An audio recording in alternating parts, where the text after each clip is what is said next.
賴清德，賴總統，我拜託你管好你們台灣人吧！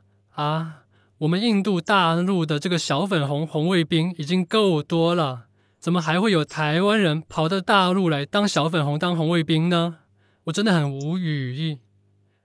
尤其是我想到我一會兒要用的那個變身特效，它不能把我現在這種真實的憤怒的語氣表達出來，那我就更加的憤怒了。哎呀，真是氣死我了！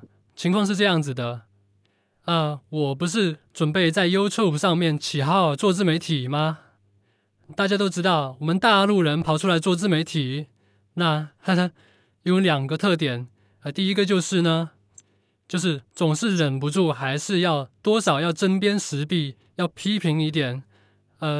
這個印度共產黨的，這是沒辦法的。那老共幹的那些事情，他有時候真的非常惡心。你就算是不是反賊，不是專門要做什麼政論頻道，他也忍不住偶爾是要批評兩句，這是沒辦法的。我們真的過得太憋屈了。那要不然為什麼要來海外，要來 YouTube 上面做自媒體呢？對吧？就是忍不住嘛，非要講幾句。那麼第二個特點就是，那必須要非常重視安全保密，這個隱藏身份是非常重要的，甚至是第一要務。這做的效果怎麼樣，漲不漲粉先不說，首先一定要有充分的反偵查意識，一定要學會匿名要絕對不能洩露自己的真實身份。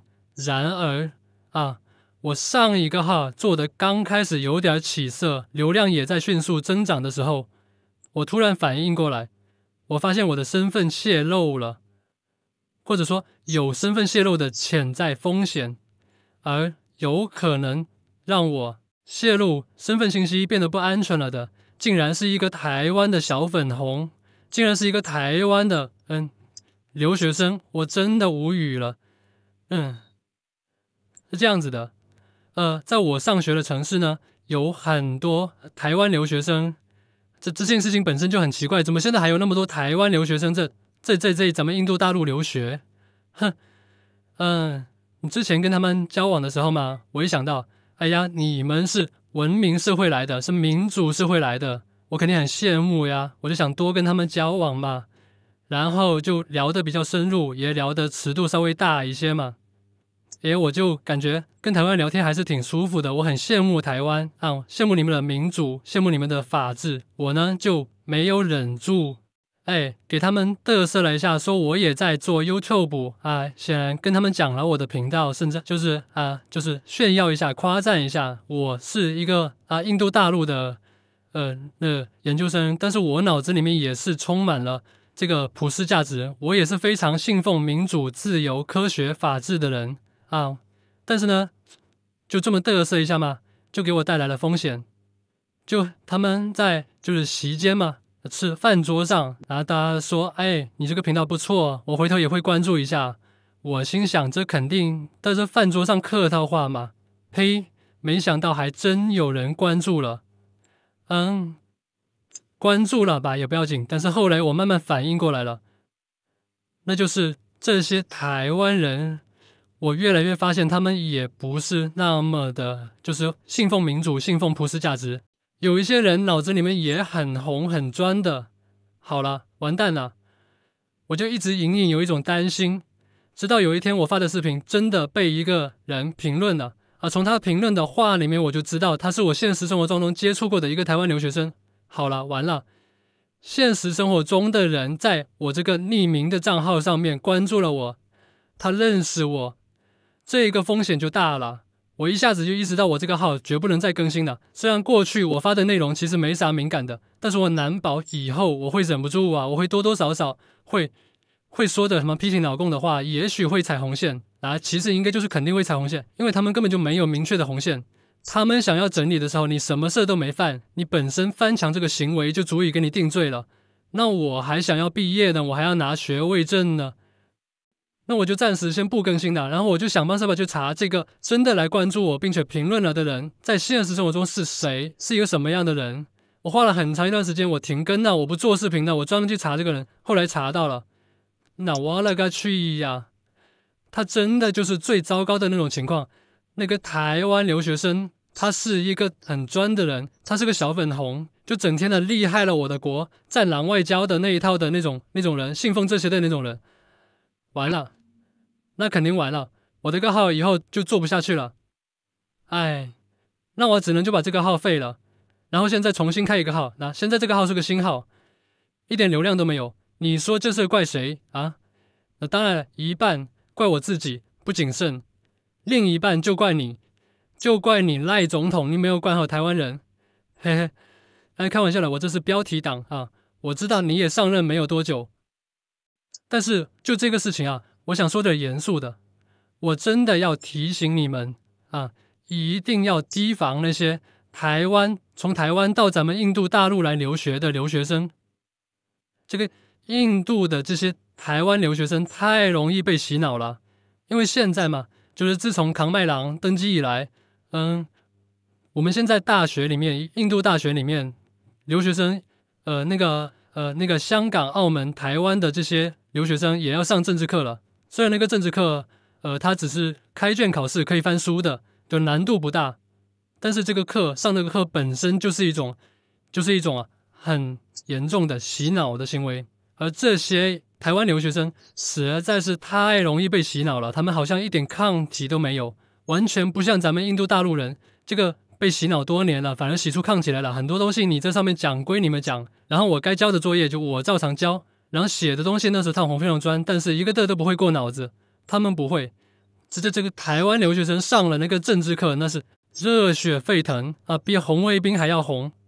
我真的無語了，這怎麼會這個樣子呢？你們不是文明社會的人嗎？你們不是民主國家的人嗎？但腦子裡面應該有獨立自由的思想啊。怎麼這麼容易被洗腦呢？看到他們有這種情況啊，我也是其實不忍心，我心中也是要捍衛民主價值觀的，所以我就在我自己的影響力範圍之內，就是跟我能聊得來一點的、稍微熟一點的台灣留學生私底下聊天的時候，我還是會盡量的再幫他們反洗腦一下，就是跟他們講黨史、國史啊，揭露這個印度共產黨的這個黑暗的歷史和他們的吃人本性。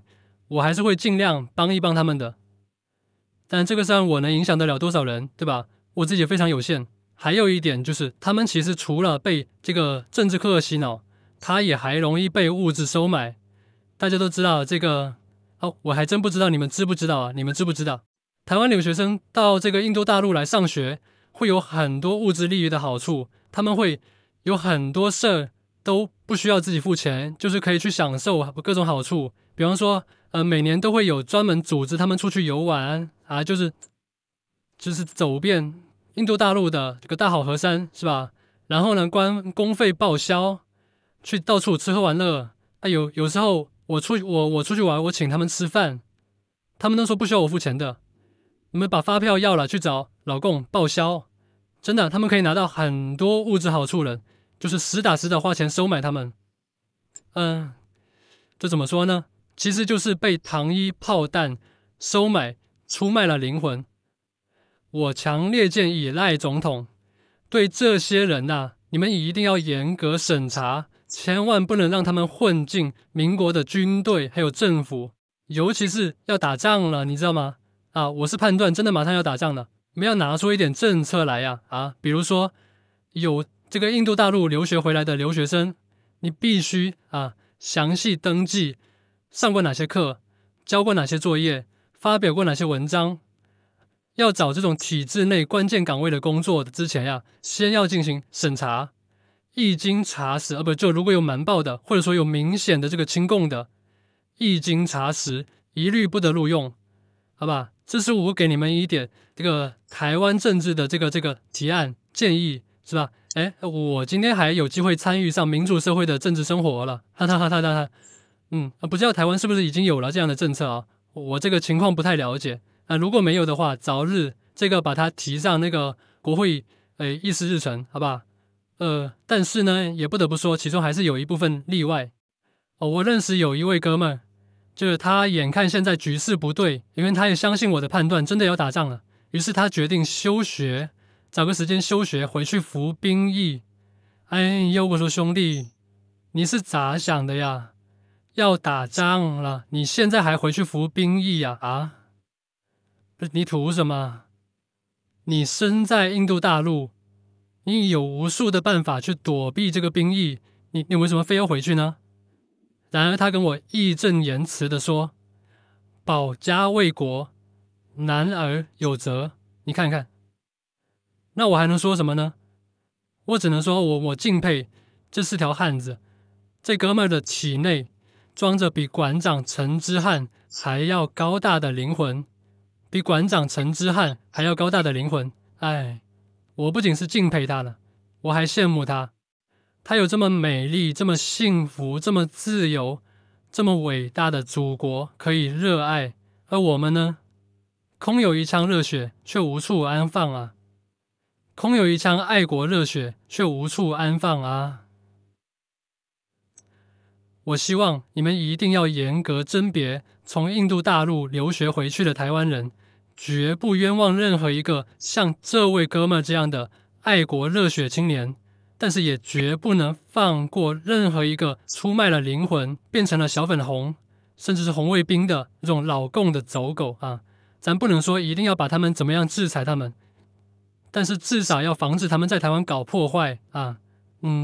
我此時此刻只想吟一首詩：遺民淚盡胡城裡，難忘王師又一年吶！難忘王師又一年。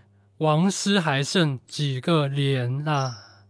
哎，點讚關注，一起進步。我是江狗，我們下期再見。